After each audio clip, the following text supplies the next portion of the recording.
What's it called? What's the channel called? Journals and Journeys. Hanging out at Journals and Journeys. Hi, welcome to Journals and Journeys. Hi, it's Janine and I'm back with another music review today, and that's for Vukovi's new single, Slow. Sadly, there is no video for that one yet, but there's like this amazing cover, kinda, that they have. It looks super sick. Looks like it could be from some sort of sci-fi comic, so that's definitely cool. Like, but anyway, Vukovi are like masters of aesthetics. It's absolutely crazy. And I did try pay some homage to that today.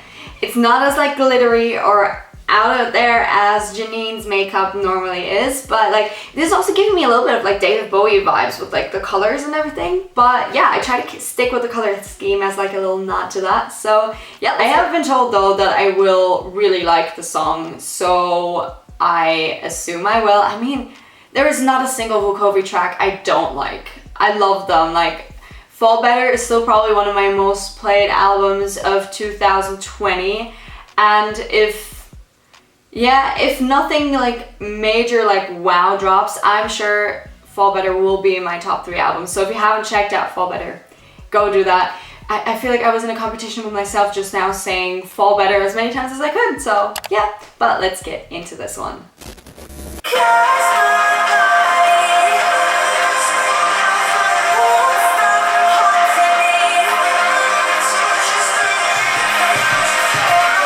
Does that say I left control and I like it?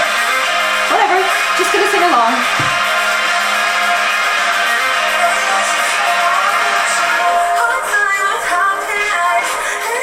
Hard time with happiness? Oh, love her voice. Oh, is there gonna be a bridge?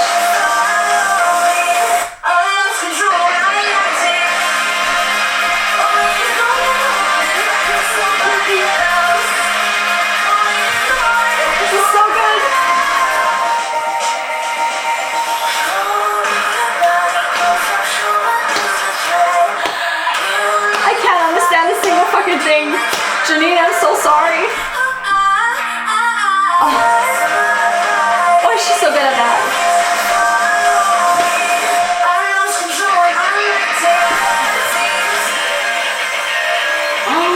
Oh, I see a sick riff on the horizon. All I wanted to do was play with you.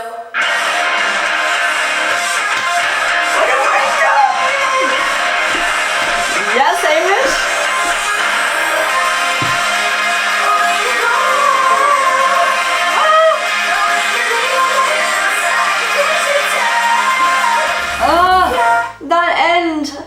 Oh my god, I love it. I love the runs that Janine does, honestly. Oh, they kill me every time. They're so good. And I mean, if I would know that this is a Vukovi song, I'd be like, hey, is that a Vukovi song? Because it's so signature, but it's not repetitive, if that makes any sort of sense. Like, it doesn't sound like something they've made. There's definitely a new sound to it. That is different from Fall Better. There's definitely also traces of Fall Better in there though, especially towards the end of the song. That was like the bridge area where you had the riff, and then before that you had this kind of computer sci-fi voice, which I think kind of fits that world. It almost feels like they're building a world with their songs, because in Fall Better, especially with the introduction track and the interlude, you have that like computer voice being like telling you to like verify your worth and warning you that there will be some strong language, dark themes, and some dirty fucking riffs. Can you tell I might have listened to the album a few times? But yeah, I love that, and that was kind of in this song as well, which kind of ties it into like the new Vukovi family basically. So I did look up the lyrics just now, and I've jotted down a few thoughts. So don't be irritated if I'm looking down, because I have a table here with like little sticky notes on it. So basically what we do is we start out with the chorus, and the chorus starts out with "Curse my body, won't stop haunting me. Could somebody please find me?" And kind of what I'm getting from the chorus is there's like the sense of discomfort in your own skin with who you are, and you seek Yeah, like you're seeking approval from someone else or something else, but they're not giving it to you. That's kind of what I see in the and you raise the gun and you fire it, because following after the curse my body, it's kind of like I do that, but doesn't mean you have to. But then you, whoever you is, fires the gun and kind of amplifies that instead of like trying to calm you or prove otherwise. There is like within this entire chorus, there is this kind of within the entire song really, there is this haunted feeling, and like what I got right was like that I lost control and I like it. That I understood right, and I feel like that's kind of giving over control like, once again to someone or something else, and not minding it, because you don't have to fight like an inner battle. You can just like yield to something else and let it draw you into darkness. And the reason why I always say someone or something is because I'm not entirely sure if I think this song is about a person or it's actually about like inner demons that you have. What makes me say that is like there is like indications of either or throughout the song. So let's just move on to the next sticky note, aka verse 1. What I think is really interesting about verse 1 is that it starts out by saying fall awake, and that of course juxtaposes the whole falling asleep thing. That's kind of coming alive in the darkness. That's kind of what this hints towards, and like I'm living in hell, like you're living in the darkness, you're living in that what is torturing you and that what is haunting you. And the whole thing where they're hinting at having a hard time with happiness and losing your soul and just want to be loved is kind of like gives me a sense of you won't let yourself be loved, or you can't love, you can't let yourself be happy, or someone else won't let you be happy. That's kind of like this dichotomy between like them as in demons and them as in a person. So for verse 2, it kind of starts out with hold me at night because I'm sure I'll lose the thread. It's kind of trying to find some sort of stability, sense of security in something, someone.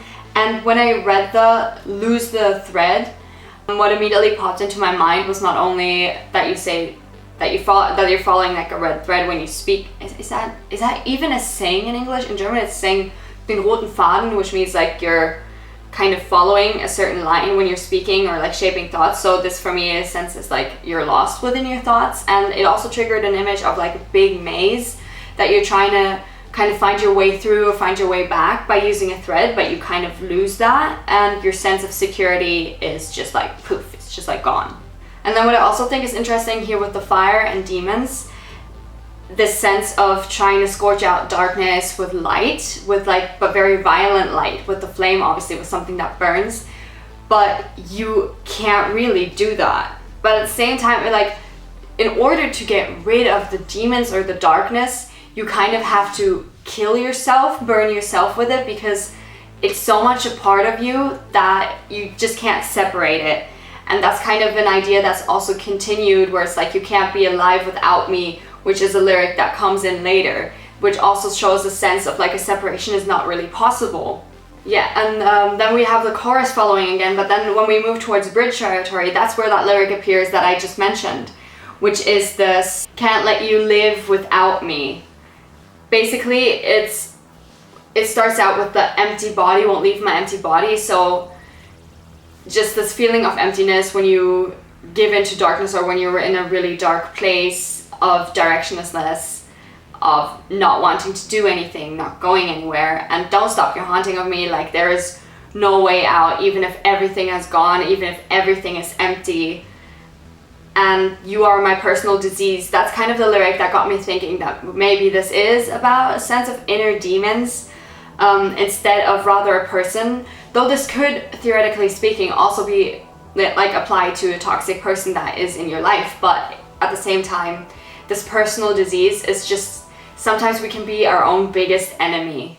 And then we have the interlude, which I think is really interesting, especially because it's in this kind of computer voice. The lyrics themselves, they also kind of hint at that there's a different perspective, there's another entity that comes into the whole song here, by being like, why are you scared? Like, I just wanted to play with you. And it's almost like this inner demon, which is talking and being like, hey, like, I just want to mess with you a little bit. Why are you so worried?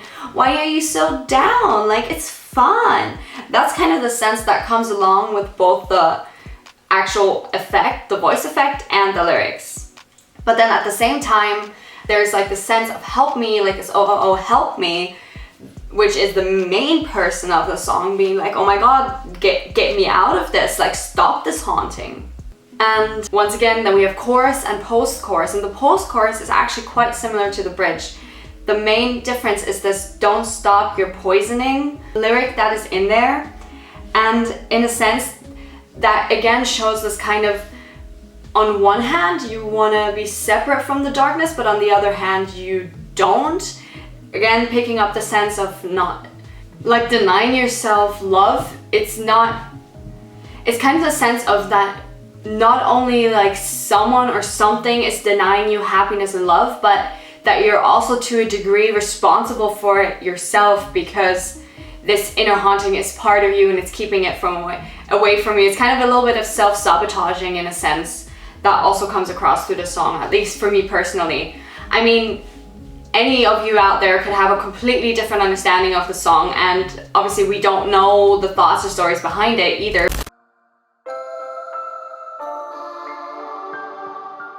But I mean, feel free to also share in the comments, like if you're like, I agree or I disagree. I'd be really interested to hear what you have to say. And overall, I just want to say this song was another incredible one in the Vukovi book of amazingness, basically.